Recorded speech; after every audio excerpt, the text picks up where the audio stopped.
In a previous video, we looked at Timothy Keller's The Centrality of the Gospel, and we talked about how the gospel is itself the power of God. That was his implication number one. He had two huge implications of how the gospel is central to our life.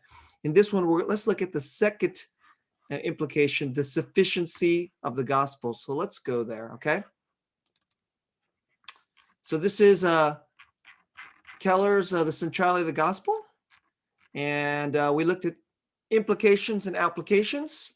Last time was the power of the gospel. And let's look at implication number 2, the sufficiency of the gospel. So he says, Paul is showing that in our Christian life, we never get beyond the gospel to something more advanced. So here goes back to this situation from Galatians chapter 2, where Peter draws back because these Jewish Christians show up before he was eating at the table with Gentile Christians. But then when the Jewish showed up, he all of a sudden decided to take on trying to be more Jewish again instead of being a Christian, which is because then he decided, well, like my righteousness actually has to rest more in my Jewish, eating practices.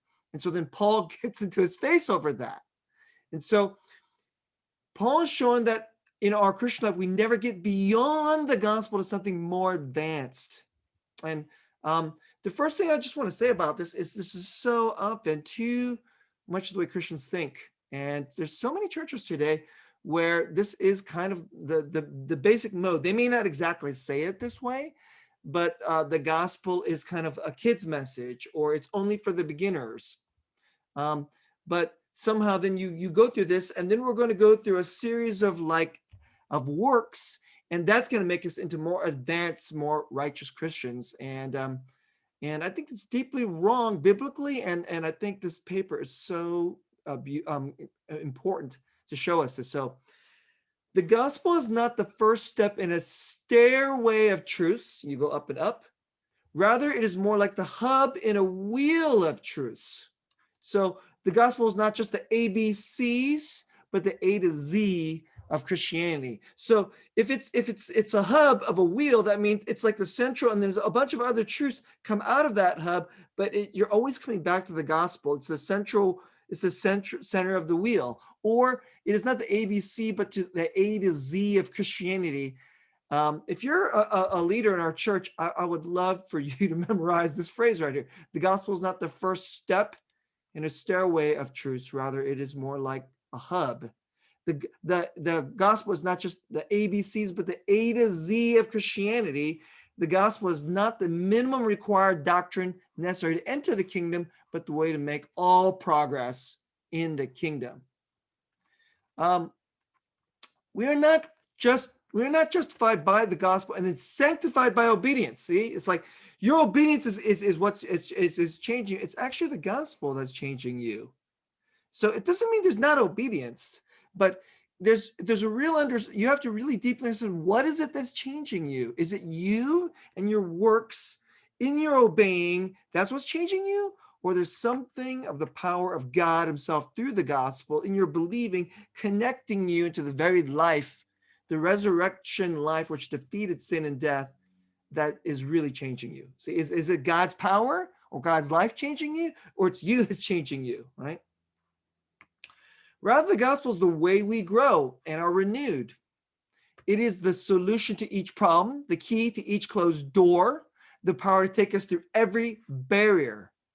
It is very common in the church to think as follows: the gospel is for non-Christians, one that needs it to be saved. But once saved, you go through hard work and obedience. Now, I'm not going to, lie to you. There's work in the Christian life. There's obedience. In fact, those who are saved by grace shouldn't obey less. They should obey more. But why? What's the power in the why, right? Before, you might have tried to obey because you go like, if I don't do this, then I'm going to be in trouble with God. There's a need for you to earn your righteousness. There's a need for you to, out of fear, to make yourself pleasing before God. There's a need for you to take yourself out of a bad place because these are my sins. And then if I work hard and then if I obey more, then I'll get over those sins. but actually, before even any of your works or your obedience, more is why would you obey? What do you believe under the obeying? Let's put it that way.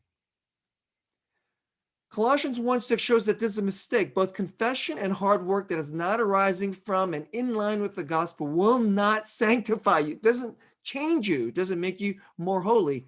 They'll strangle you. All our problems come from a failure to apply the gospel. Thus, when Paul left the Ephesians, he committed them to the word of his grace. That's the gospel, which can build you up. So let me just say a little something more about this. How the gospel, this is a really huge statement. It is the solution to each problem, the key to each closed door, the power to take us through every barrier. And I think in some ways, this could just seem like there's a trick. There's some kind of like knowledge key. And in some ways, it's true. There is a knowledge key that we're seeking to unlock. It opens a closed door. But why? It's not some trick. What the gospel does, if it's really true that there's this word and it is itself the power of God, what is this word doing? And what I want to say about this is the reason this is so true is because by believing in the gospel, what you're doing is you're connecting yourself to the very person of Jesus himself. Faith is the way that you are united to Christ himself. And Christ is God who became human so that the human nature would become most fully divine. In other words, the human nature would become truly human. So if you want to become the most truly, most beautiful kind of human that God intended you to be, then you need to be connected to Jesus. And the way to be connected to Jesus and his kind of humanity, his new kind of humanity is reshaping you by faith, by believing in the gospel, by applying in the implications of the gospel. So it isn't merely like there's a series of ideas, and if I'm smart enough, or if I'm like, like if I try hard enough, like these ideas will click inside that would seem, I think, too much like human abilities and like human works even then. But really, the gospel, the word itself, is the power of God, and it's the power of God to take you to the very life of Jesus himself. And it's this very humanity that we're being united to by faith in the gospel. So what is being unleashed in you by the faith of the gospel that can make a statement like this true? It is the solution to every problem, the key to each door, the power to take us through every barrier. It's a very new humanity itself. It's the humanity that obeys God, that utterly trusts God, that knows God as God. And then as a son obeys God and trusts in God, receives all of his love and his grace, that life of love and holiness now is permeates that human nature. And as we are connected to Christ, the way he has conquered sin and death, then that is what is being imparted to us by faith. Okay, so that's the claim that I want to offer you and put you into mind if I were to try to help you to see like what's kind of the action going on underneath there as we apply the gospel, right? The main problem in the Christian life then is that we have not thought out the deep implications of the gospel. We have not used, we haven't used the gospel in and on all parts of our life. Richard Lovelace, this is Timothy Keller's professor at Gordon Conwell Seminary, says that most people's problems are just a failure to be oriented to the gospel. And even Peter, who's one of the apostles, had a failure to be oriented to the gospel when it came to his culture, when it came to like eating, when it came to his relationship to Gentiles and Jews. And so, any of us can fall into this. But remember, don't be ashamed. That's what the gospel does. It takes away all our shame and guilt and condemnation so that we can seek deeper belief and truth and its implications and applications, and then seek a deeper obedience in light of it. Martin Luther says the truth of the gospel is also the principal article of all Christian doctrine. What's the principal article of all Christian? Now, there's all these doctrines. We're learning theology and so forth in this training, but really, what's the principal teaching? It's the gospel, right? Most necessary is it, therefore, that we should know this article well, teach it unto others, and beat it into their heads continually.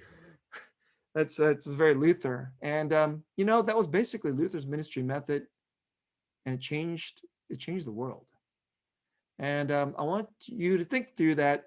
This isn't just something, that's just a nice piece of theology, but it can change the world. It can change you. And most necessary is it therefore that you should know the gospel and beat it continually into your head all the time. And that means you should be taking in the gospel as much as you possibly can. You should be thinking about, where is the gospel in the sin problem? Like, oh my goodness, I looked at porn again. Like, why? Well, then they start going like, what I should just do is just, I just need better willpower. There's something there of the gospel that's not being apprehended and applied into your heart. Or you're just spending all kinds of money in ways before, and like sinking yourself into debt. And then when the bill comes, you're like, avoidance, don't look at those numbers. Why? Well, what does the gospel have to say?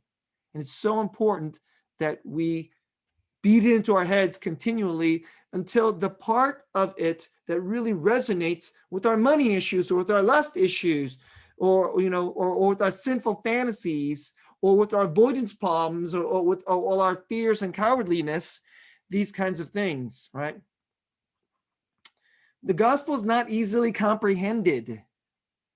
Isn't that the truth? But at one level, it's simple, but it doesn't, there's something where we're blind, and we need to be made to see. We need to ask the Holy Spirit to help us see. We're deaf, and we need to ask God to help us hear, just as Jesus did to so many blind and deaf people. The most important miracles were not that he made physically seeing blind people not be able to see, is that was a commentary on the whole human condition. Then in our deeper person, we are so truly deaf and blind. And what we really need is to see him and what he has done for us. We need to see God through Jesus. Paul says that the gospel does this renewing work in us only as we understand it in all its truth. All of us to some degree live around the truth of the gospel, but don't get it, right? I once said in another sermon, it's sort of like, this again, it actually goes back to Timothy Keller's wife, Kathy Keller. She talks about how a quarter goes into a vending machine and gets stuck. And you kind of have to pound the vending machine, and then the quarter drops, and then, like the thing that the treat comes out. And that's kind of what we're like. You can hear the gospel, it kind of goes into the head, and it's like, gets stuck, but then won't drop into our hearts till we see its power and its implications and its incredible, like liberating, sanctifying truth. So the key to continual and deeper spiritual renewal and revival is continual rediscovery of the gospel. Rediscovery. The discovery of a new implication or application of the gospel, seeing more of its truth, is an important stage of any renewal. This is true for either an individual or a church. So brothers and sisters, I hope that you will see your life as really an adventure of constantly rediscovering the gospel, finding more of what I call the different facets, the different parts of this jewel to shine, and it's to see more and more of the beauty of Jesus shine, his humanity renewed by his divinity, which then could be ours. And so look for that. It should be what you're hoping for in any sermon. Anytime you're listening, reading the Bible, even when you're at church singing these songs, and like a song that you might have sang 30, 40, 50 times, but now you're 40 years old and you're broken down in a different way than you were when you were 20 years old.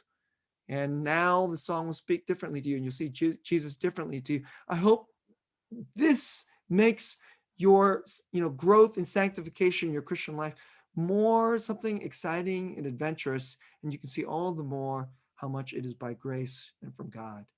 So look for that, have faith in that, have hope in that, pray for that, and beat the gospel continually into your head all the time.